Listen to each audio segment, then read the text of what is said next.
Hello, it's Monday, September 16th. We spent a bunch of money today and bought some materials.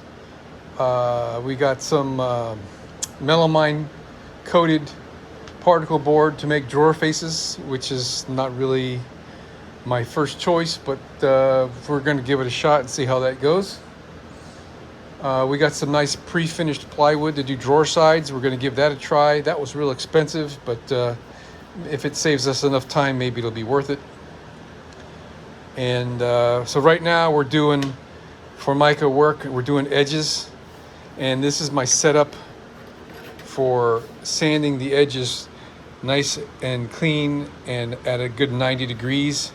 I just threw together a couple pieces of scrap plywood, and I've got a 10-inch diameter circular piece of aluminum that I got, I don't know, somewhere, and I've glued on there some 100 grit paper with contact cement, and that could actually probably be 150. It's a little on the rough side, but what we do, you mark it, and this needs just a hair off.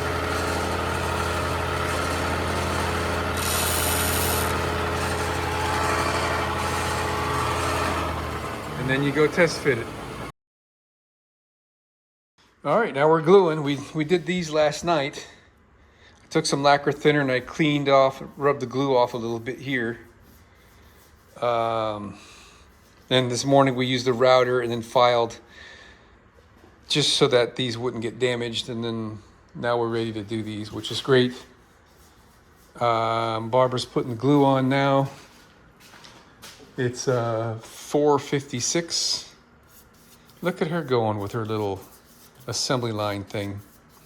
We've got them numbered A, B, and C. Cabinet 1, Cabinet 2, and Cabinet 3.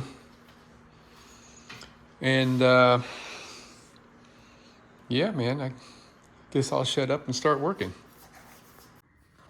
All right, we kind of figured out how to post form.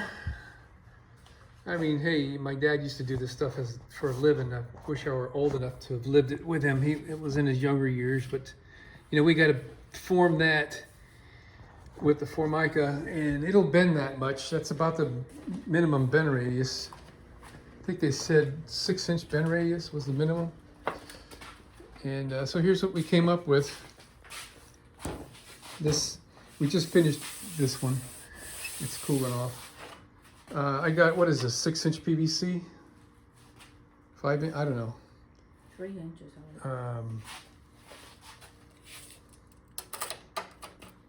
4-inch PVC, I guess. And it's a tighter radius than what we need on these decorative end pieces. But what happens, it springs back. So it kind of gives you what we need.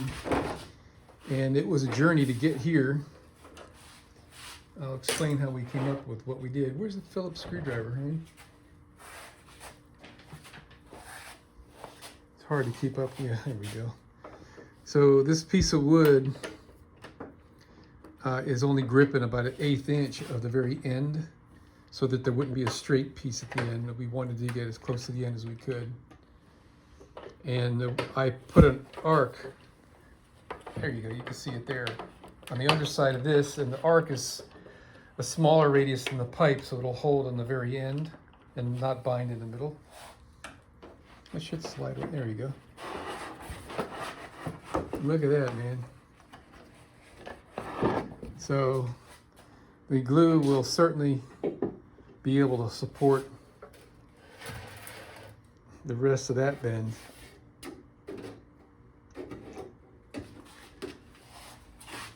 It's almost, right on the, right? Mm-hmm. So I'm real happy with that. I could live with that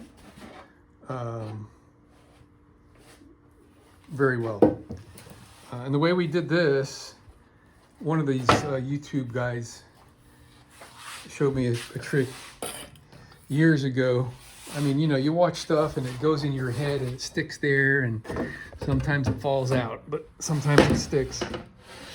So I rigged this guy up on the table saw, and it took me about 10 different tries of positioning and changing the angle of this.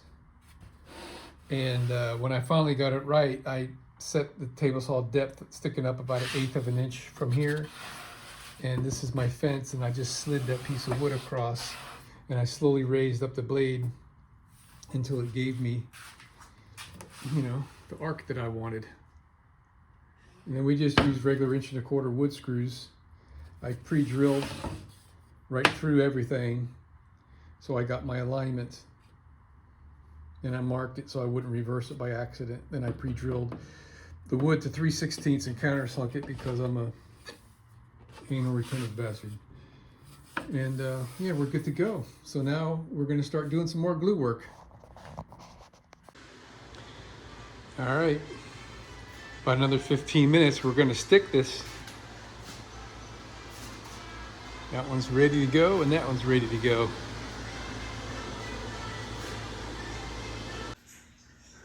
Yep, I'm calling it a night. But I think we did good today, especially for someone who's never done this before. Came out nice.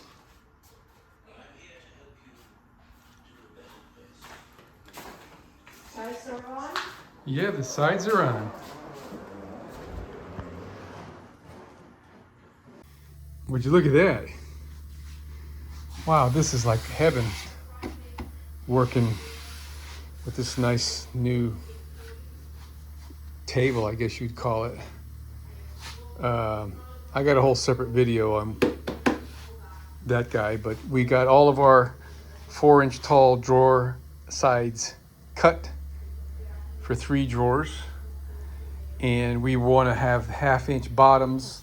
The wood we bought is that's how much of a groove we want, 470 thousandths. So the 1/2-inch bit is not going to work. It comes with a 1/4-inch-ish groove already, so we're going to have to hopefully not do more than 1 cut. Just want to add onto this cut to give us the 470 thousandths that we need. We got our 1/4-inch spiral carbide bit set. I think we got the depth correct. And I'm doing a little experimenting here. I measured these, and they're not all exactly the same width here. So we're going to take a little shave of a few thousandths of an inch off of all of them on this side, so when we trim the other side, we'll get exactly the size we need.